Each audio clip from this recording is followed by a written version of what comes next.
Does it ever feel like you're a marketing professional just speaking into the void?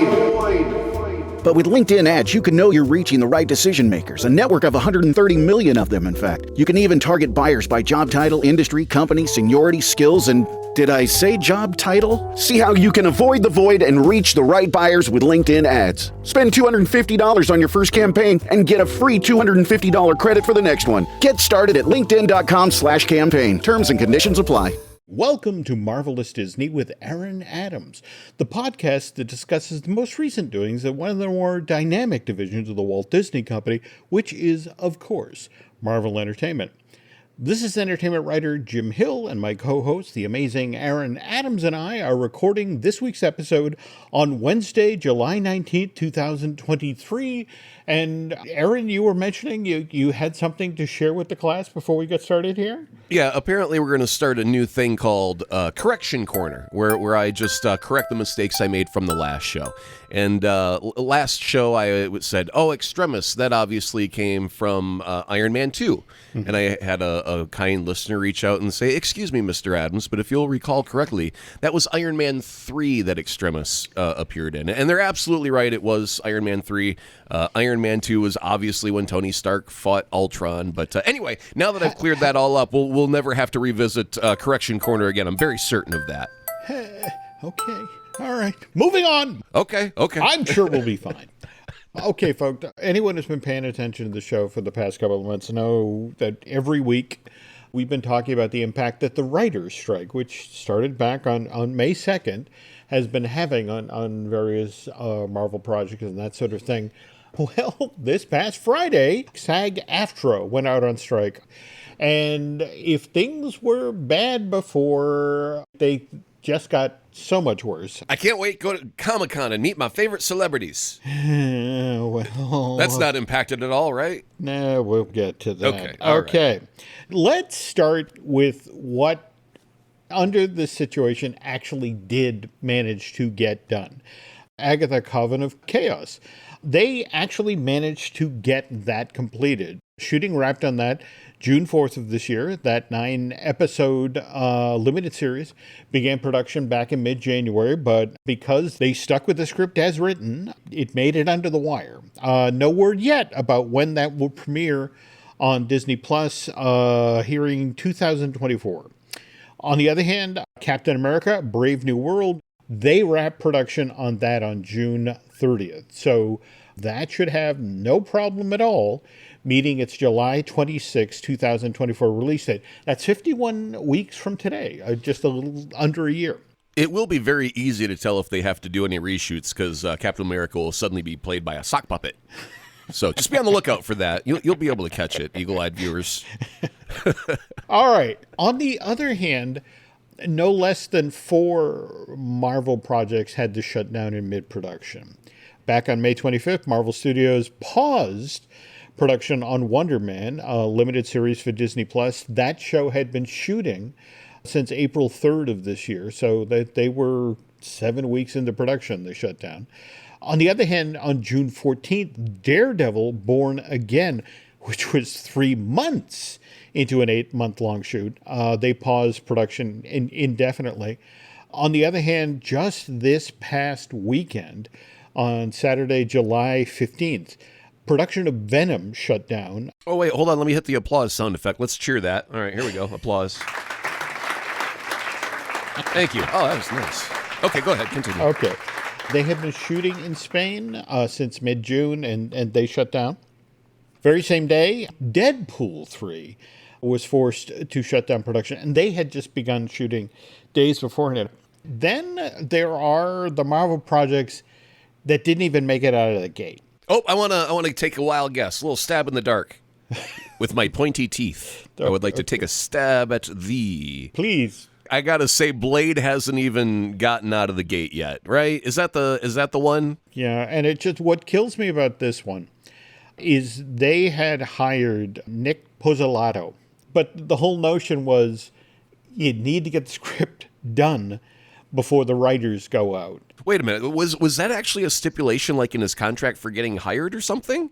Or was it just like he would have liked to have but could not complete it? as it was explained to me, they brought him on board with the express, it's like, look, we are facing a writer's strike. This script is close to where we want it, but we need, this rewrite. We need these issues.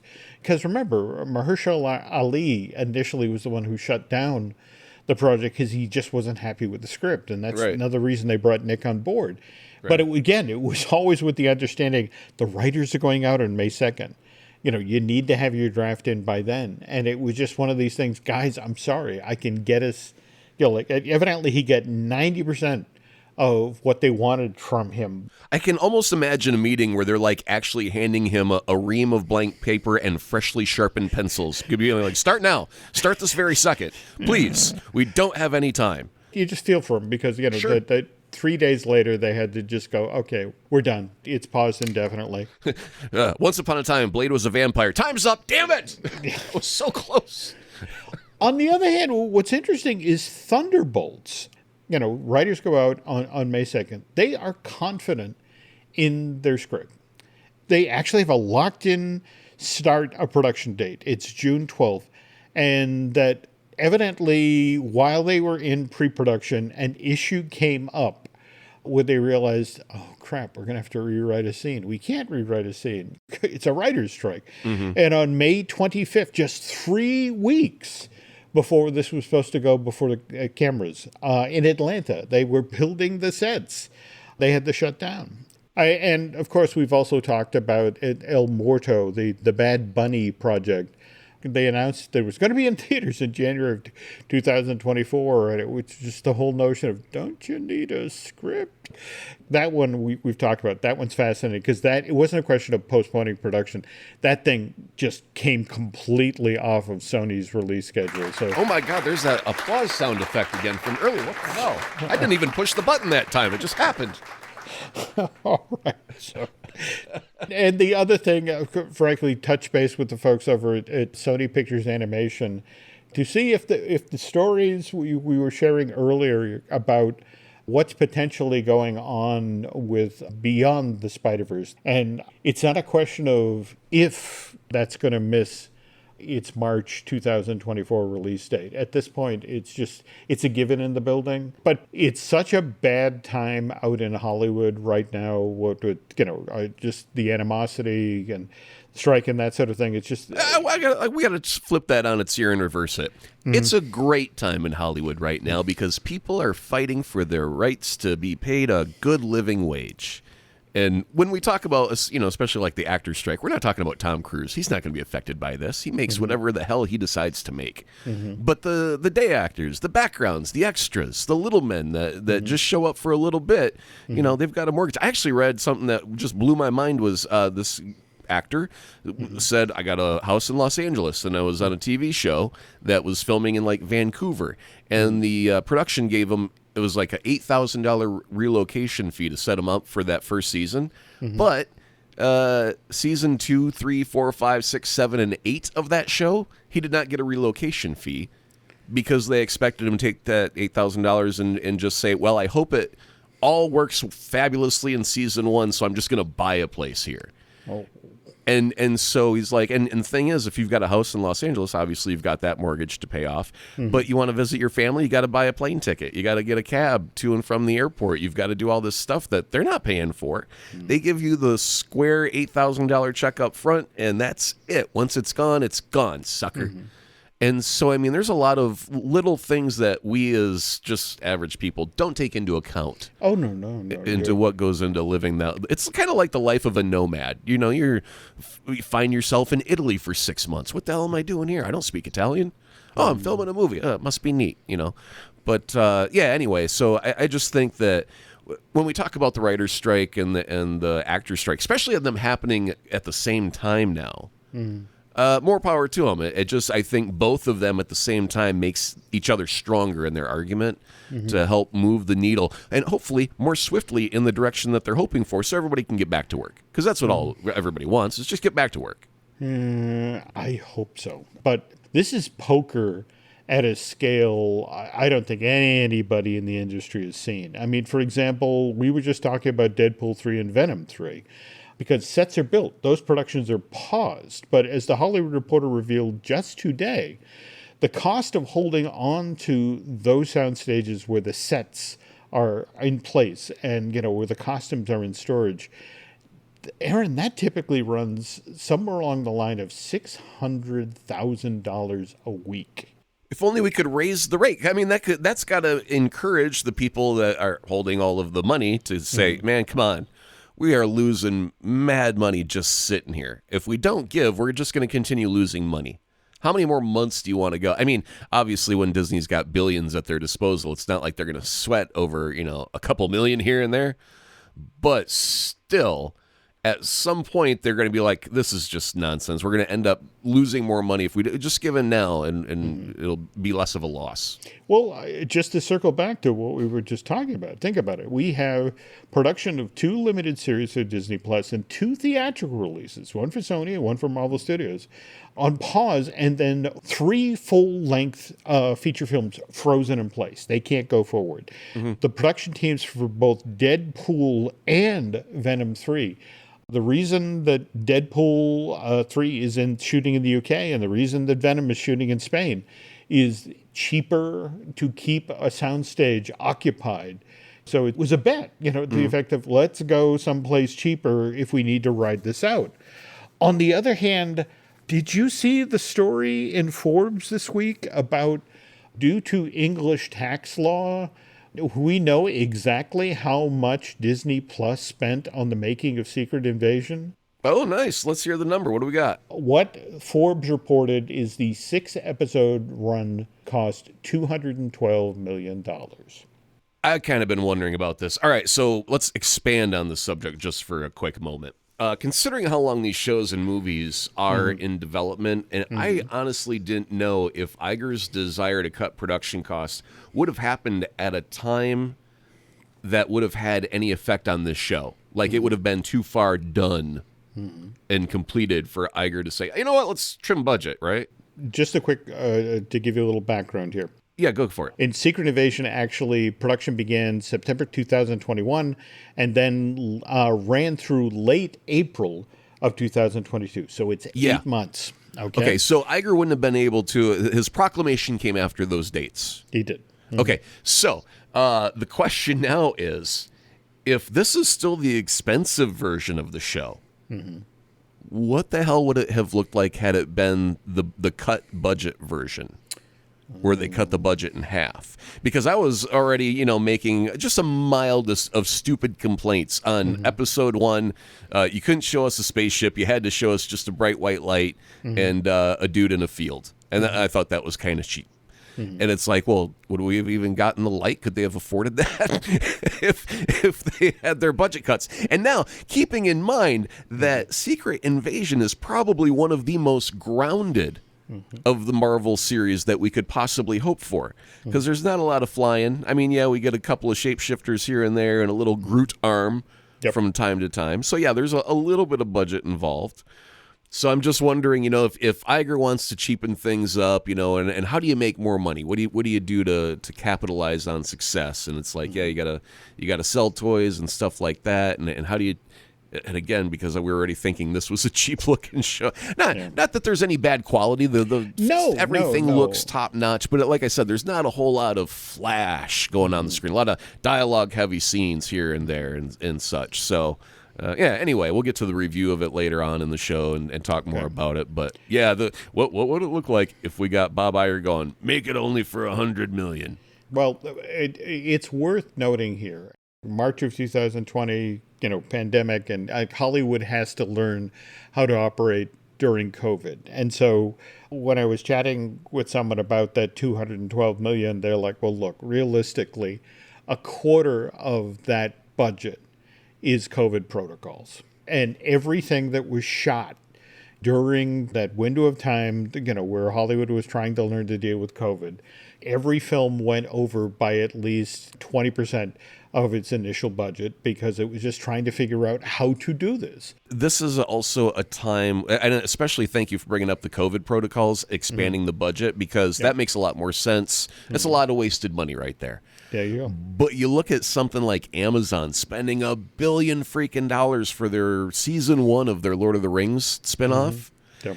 And obviously there's a whole lot of flash and sizzle on that screen because you're in the land of Mordor, baby. You've got elves and ents and all kinds of crazy stuff going on. So, yeah, that's going to be hopefully 20 times more expensive just on those special effects. But you're kind of looking at the span of what's being offered as either, grounded fantasy where you got a spy thriller with aliens. That's neat.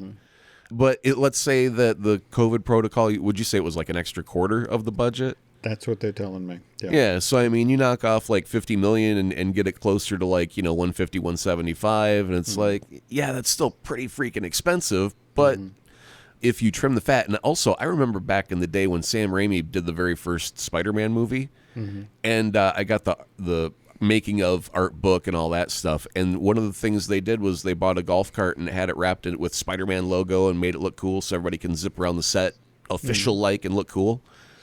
How does that cost? $15,000-$20,000 to buy that and have it wrapped with decals, and you just, if you cut the stupid expenses like that, the frivolous stuff that you really don't need, and you just make sure everything goes on the screen. And I wonder if that's the edict. The money that you spend has to be on the screen. You can't get any toys for your crew just because you got Disney money. I think there's got to be a mentality change maybe in the production department a little bit. Anyway. Well, now, toward that end, interesting that you bring up a change of mind or a change of attitude at Disney. Bob Iger, this past week, in an interview with CNBC, was talking about the writers and the actors could not have picked a worse time to go out on strike because of the very thing we're talking about, that the industry is still finding its way back from the pandemic. And it's not just the studios, it's the exhibitors. So with the notion of we're going to stop production, there aren't going to be films to put in theaters at a time when they really need to be luring audiences back. But what's interesting is in this very same interview, Bob talked about how Disney's own streaming efforts may have damaged Marvel Studio. Did you see this? Yes, and I find it not quite duplicitous, but almost contradictory to what he was saying earlier. Because, in this interview, I'm sure you'll mention, that it diluted having the series on Disney Plus diluted the need to go see a Marvel film in theaters. And while I understand that, this is also the dude that was saying, we go back to the well too many times with certain characters and we need to move on and do other characters and stuff like that. And it's like, yeah, but the way that it's scheduled, Kathleen Kennedy was talking about having events. You just can't throw movies against the wall over and over and over. It's no longer special. You got to wait every couple of years. I think the Avengers movies are like the events.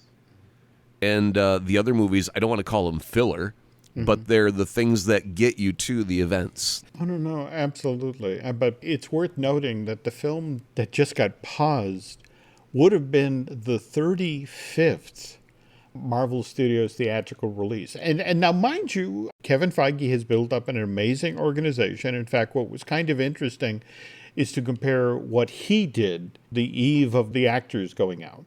Thursday, July 14th, this is the message that went out to all Marvel Studios employees. It's disappointing when carefully laid plans have to shift, but constant change is the nature of the production business, and our teams are no stranger to unexpected challenges and the rising to meet them. And we recognize how much you've all done on your specific project, and we deeply appreciate all of your efforts to make the best of the situation, and we can all hope that a new agreement will be finalized soon so we can resume the great work we have in process. So it's kind of weird because I remember when, November of last year when the news broke that Bob Iger was coming in to replace Bob Chapek, I forget who it was who tweeted out, "Daddy's home," and the ironic is, who's the one who's behaving like the adult right now? It's not Bob Iger, who frankly did his interview at Sun Valley, which is an annual meeting of billionaires. And especially given the issues you were just talking about, the rank and file in the actors union, it's like you want to talk about being tone deaf at that particular moment. Whereas here's Feige, at least, like, look, I know you all worked hard and this isn't the outcome we wanted, but let's hope for the best and just move on. But the scary part of it is that nobody knows how long this strike is going to run. There have been some stuff in the trades that suggests that there are certain studio heads that want this thing to last as long as December, so people start losing their apartments and their homes, and then the actors and the writers come back to the table and studios get what they want. But you're not going to mention David Zaslav by name. That's very courageous of you to not mention David Zaslav by name. Okay, well, let me mention somebody else by name. Right. Barry Diller, the former head of Paramount Studios and later the head of Fox. And he's supposedly been reaching out to friends in the industry, to the effect of, it's like, look, this needs to be resolved yesterday. And in fact, he's the one who's talking about that every studio head and every A-list actor, to get this thing going, should make a gesture of, taking a 25% pay cut. You want to get people's attention, you want to show you're serious, do that.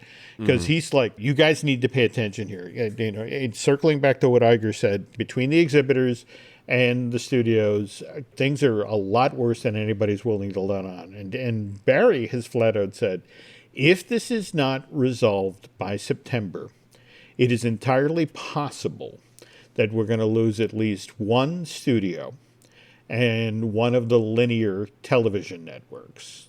There's enough of these things that are shaky enough right now.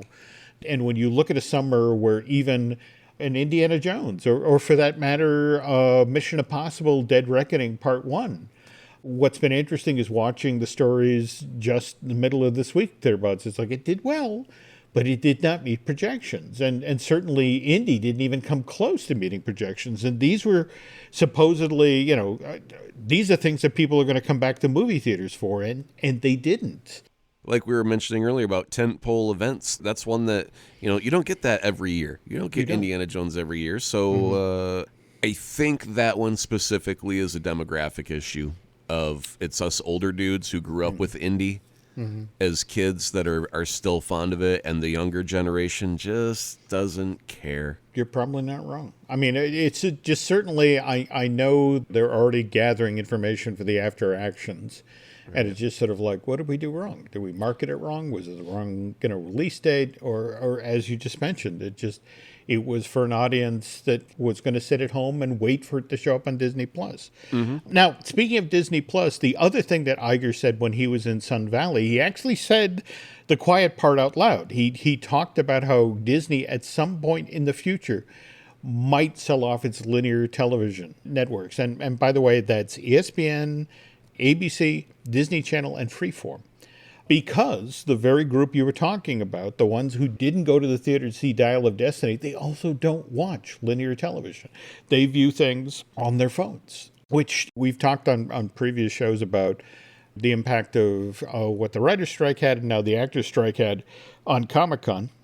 And the press release literally came in today about how Comic-Con has gotten in bed with the Royal Caribbean people. They're going to do Comic-Con the Cruise in February of 2025. They are sailing out of Tampa for a 5-day-long cruise on the Serenade of the Seas. So are there going to be celebs on the boat with you the entire time? You're going to be able to go to the buffet and rub elbows with Thor while you grab a shrimp or something? That's what they kind of insinuated with the press release. Now, I know it's easy to make fun of this, but here's the interesting thing. Just last week, Friday, July 14th, the Hallmark Channel announced that it would be doing its first ever Christmas cruise. It's going to sail out of Miami next November, and brief stop in Nassau, 4-day-long cruise. No, hold on. We got to make sure you get the punchline. Where they stop in NASA, pick up your high school boyfriend who you haven't seen in 25 years, who happens to be a lumberjack and a charming smile, and you fall in love You go on the cruise and live happily ever after. Hallmark, coming this December. Okay, continue. Okay. All right. And again, easy to make fun of. Yeah, very easy. Very easy. Okay. Go ahead. They announced the Hallmark first ever Christmas cruise on July 14th. July 16th, pre-sale begins. The entire cruise sells out in less than a day. Well done. So, I mean, it's easy to make fun of You get results. I got to shut up. I'll stand down. That's well done. Okay. Absolutely. I'm going to be fascinated to see what happens with Comic-Con, the cruise, as compared to the Hallmark cruise. Because I think the Hallmark people have their audience dialed a little bit better than, the Comic-Con folks. You know what would be great is, how the Disney Star Cruiser thing is going to be going away? Yep. Wouldn't it just be the most awesome thing in the world if they were to bring in actual actors from the Star Wars movies for the last voyage? Oh. And imagine the publicity of all the people going, holy shit, Han Solo actually flew me in the Millennium Falcon today. Oh my God. Here's a pic. Right? Like they get to do the adventures with the stars for just, one day. Oh my goodness. That'd be crazy. Kylo Ren actually is in A mode because it's actually freaking Kylo Ren. There we go. Adam Driver showing up. Yep. Speaking of this being a Marvel-based podcast, it's worth noting that Disney Cruise Line is back to doing its Marvel Days at Sea. In fact, starting first quarter of next year, on 10 five-night cruises out of Fort Lauderdale, they will be offering this day at sea where you are up to your armpits and various folks dressed in Marvel outfits. So, circling back to the real Comic-Con in San Diego, I thought you, of all people, would really appreciate this, Aaron.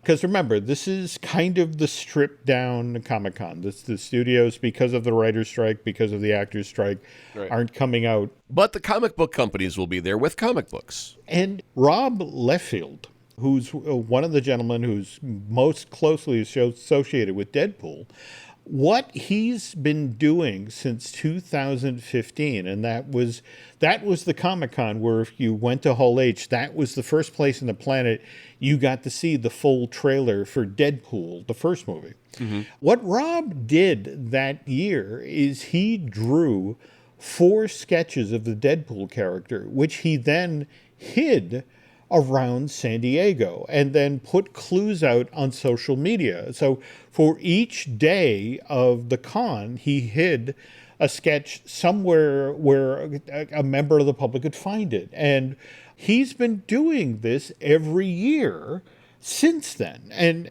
this is really kind of a back to basics San Diego Comic-Con.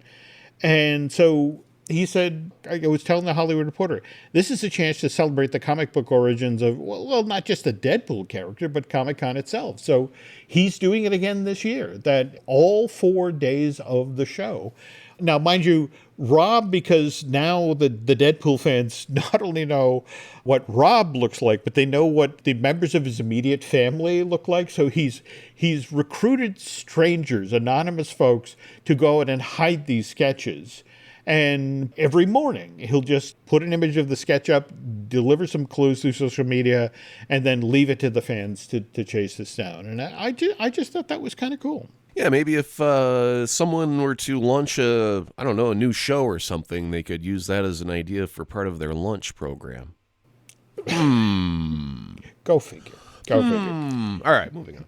Okay, anyway, worth noting, just to remind you folks, Comic-Con International runs at the San Diego Convention Center through Sunday, July 23rd. And while we're marking Marvel-related stuff on our calendars, we just this past week learned that Guardians of the Galaxy Volume 3 will be showing up on Disney Plus on Wednesday, August 2nd. That's 90 days after it was released at theaters. Then 3 days after that, on August 5th, that's a Saturday, the first 3 episodes of the Ms. Marvel limited series, those are going to air back-to-back on ABC. And then the very next Saturday night, August 12th, The final 3 episodes of season 1 of Ms. Marvel will also air back-to-back, and supposedly this is part of Disney's efforts to prime the pump, so to speak, for The Marvels, which opens in theaters November 10th of this year. And in parallel to that effort, Entertainment Weekly just this week published an image of Brie Larson, Tony Paris, and Iman Vellani to show off the new supersuits that Ms. Marvel, Captain Marvel, and Monica Rambeau, a.k.a. Photon, would wear in the movie. And Aaron, you also have, speaking of Iman Vellani, you have some Ms. Marvel news to share, right?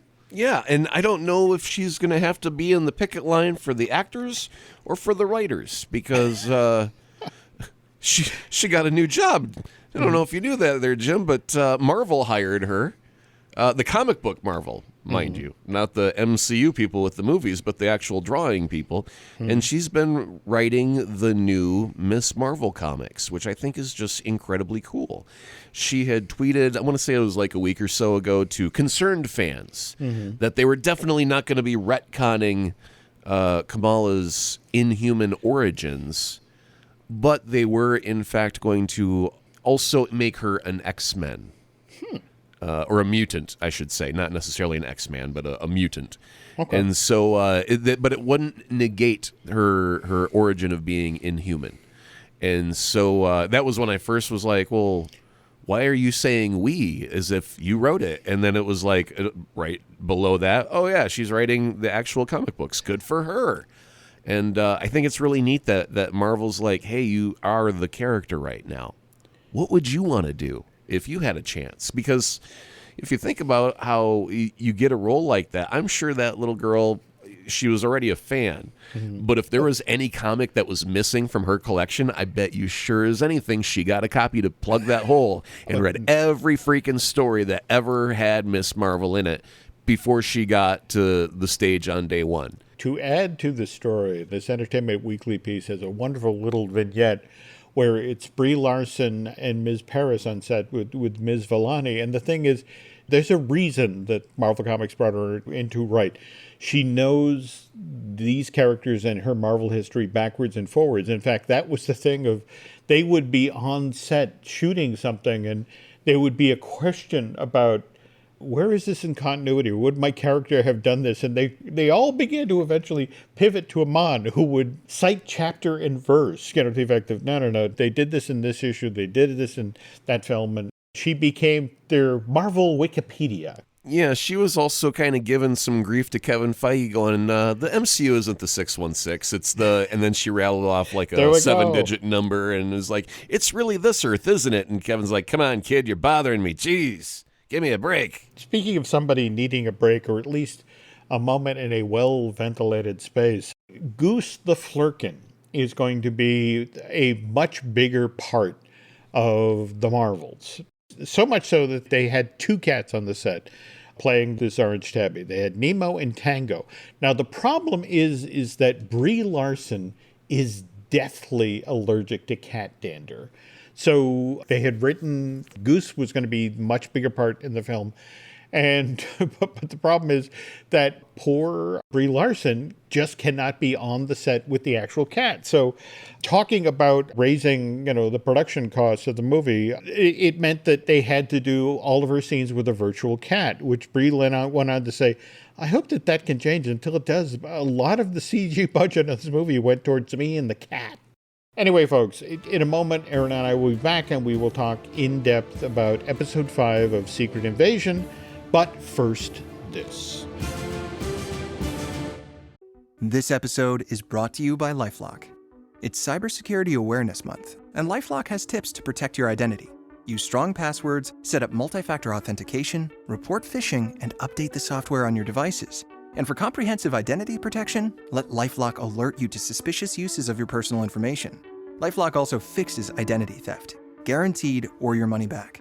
Stay smart, safe, and protected with a 30-day free trial at LifeLock.com/podcast. Terms apply. The family that vacations together stays together. At least, that was the plan. Except now, the dastardly desk clerk is saying he can't confirm your connecting rooms. Wait, what? That's right, ma'am. You have rooms 201 and 709. No, we cannot be 5 floors away from our kids. The doors have double locks. They'll be fine. When you want connecting rooms confirmed before you arrive, it matters where you stay. Welcome to Hilton. I see your connecting rooms are already confirmed. Hilton, for this day. This episode is brought to you by Nespresso. Gift magical mornings with Nespresso Virtuo Pop. Compact and stylish, Virtuo Pop is made to meet every morning coffee craving. From espresso to coffee, hot or iced, at the click of a button. And celebrate the season with Nespresso's limited edition coffee flavors. Sweet almond and hibiscus, cinnamon and candied tamarind, and festive double espresso. Magic in the making. Shop the holiday gift collection exclusively at Nespresso.com. Before we get started talking about Secret Invasion, loyal Marvel Us listener Jerry Schneiderman wrote in earlier this week to say, "Hey guys, I just noticed that the Avengers Assembled episode for Quantum Mania has shown up on Disney Plus with completely no fanfare. They keep Jonathan Majors to an absolute minimum. I haven't heard about it being released on Marvelous Disney, so I thought I'd let you know just in case you haven't seen it. So thank you, Jerry, for sending along this note. We got it this afternoon. And Aaron, you actually sat down and watched this, right?" Yes. And because Jerry had mentioned that they keep Jonathan Majors to a minimum, I was, I honestly have a brand new stopwatch, and I was so darn tempted to use it. I just don't think it's fast enough to count the milliseconds that Jonathan Majors was in this. It was really? blindingly fast. I swear to God, without exaggeration, at this point right now, it may have totaled 45 seconds of screen time of him in interview. There's much more of him in character, of footage from the film being used of him, but usually there's dialogue being spoken over top of him speaking in that moment as they're saying, "Oh, and here's the costume," and blah, blah, blah.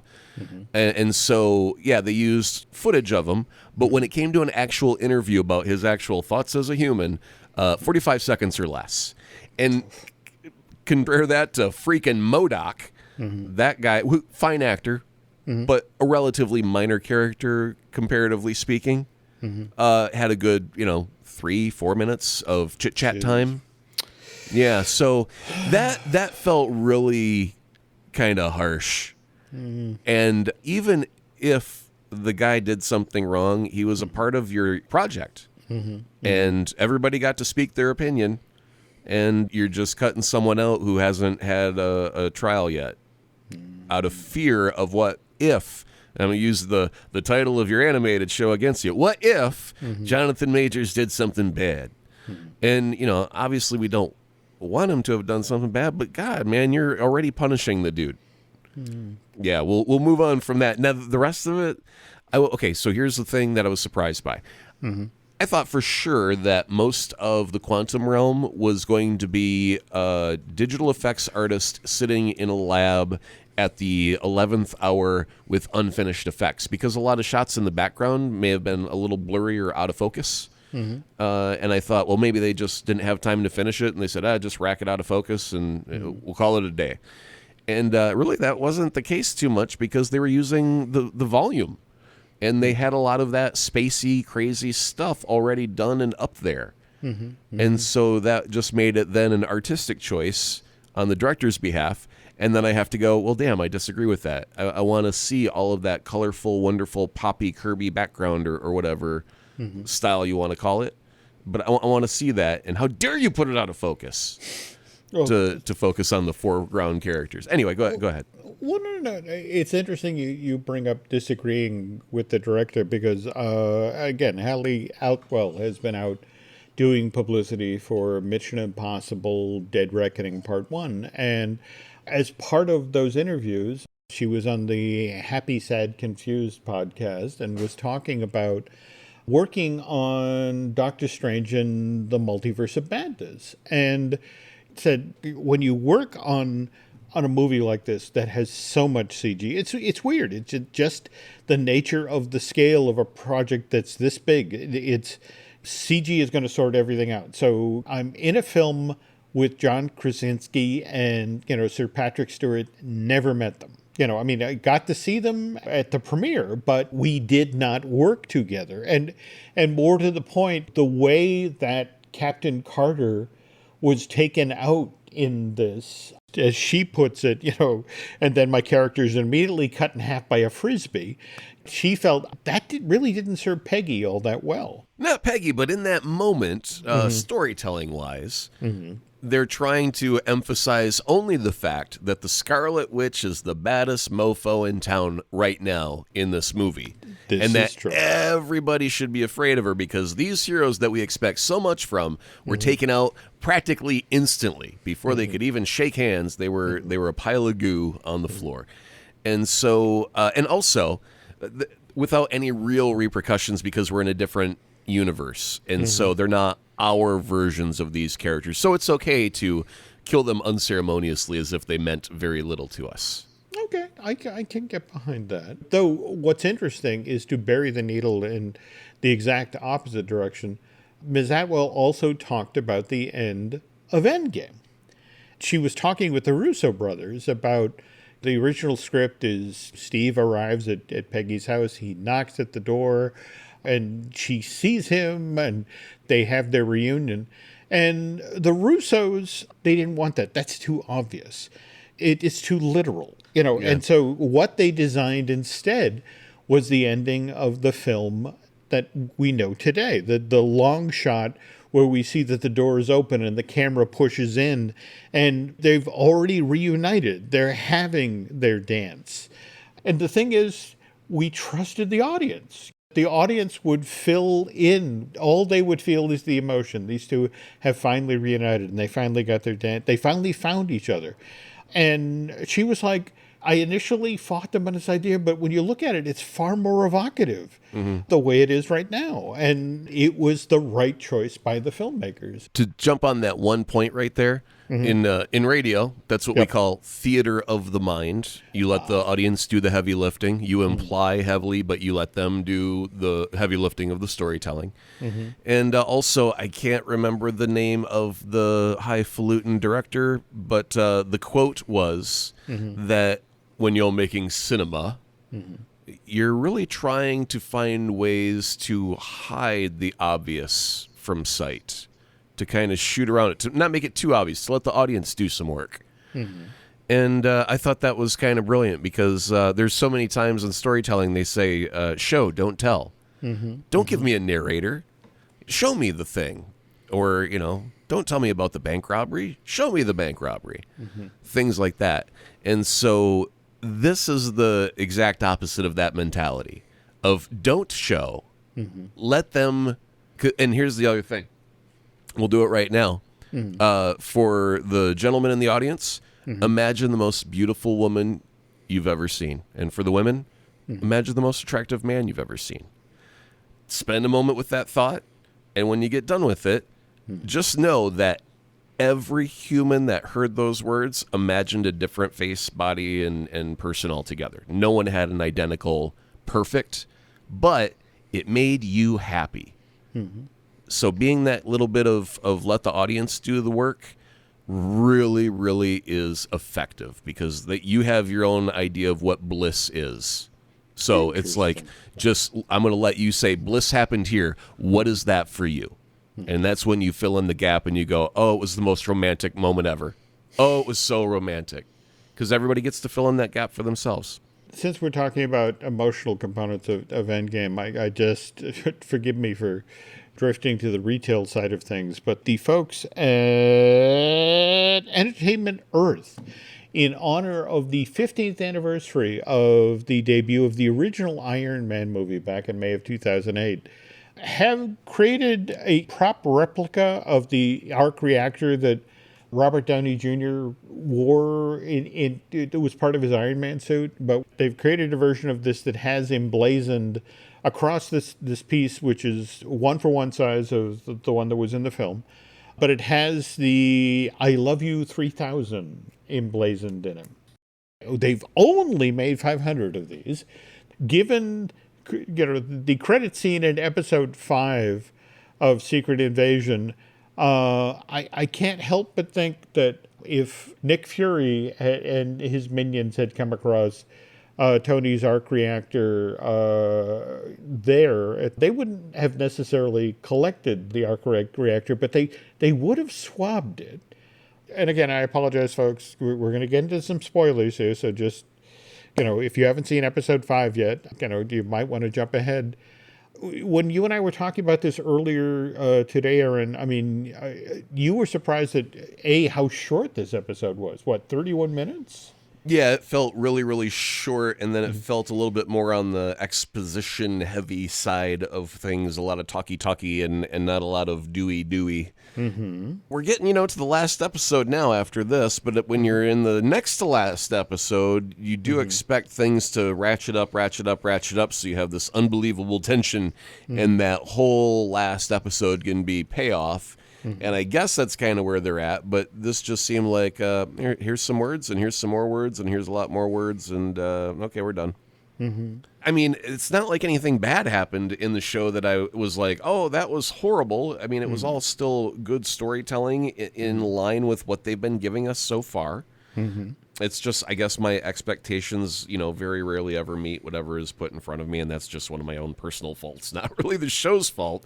That's my own.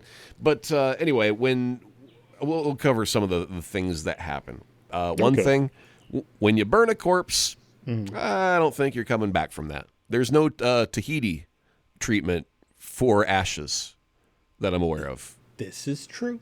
I guess we'll pour a little on the ground and bid a fond farewell to Ben Mendelsohn. It's been a pleasure having you into the Marvel Universe, sir. Here's one that I was kind of piqued by when I saw him. Nick Fury's on an airplane, and there's a guy there, and he's speaking to Nick, not like a subordinate in any sort. He was speaking to him as an equal. And I'm like, who is this guy? And he looks really familiar. And it turns out that the character's name is Mason, and that he was in Black Widow. He was the guy that supplied Natasha with the helicopter in that movie.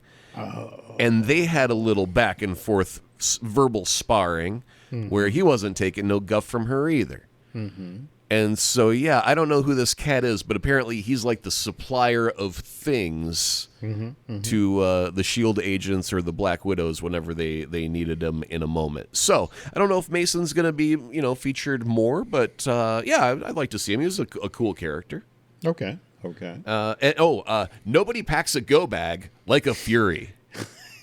I tell you what, man, she pulls out a backpack, and I'm like, what, you're going to have some gorp in there? Some granola and raisins and oats and whatnot and peanuts? Is that what? Oh, no, that's a Glock. Oh, my God, that's a shotgun. Oh, you've got bullets and everything, just clips, just tethered right in there. You just clip, clip, clip, clip. Oh, look at you go. Yeah, nice go bag from the Fury family. That was quite the scene, Yeah, well, she opens a drawer and they do the shot where the camera's in the drawer looking up at their faces as they lean in to look at the magical contents. And there's that instant where you're like, what's in there, I wonder? And then they pull out 2 duffel bags and you're like, what, you going to school? What's with the book bags?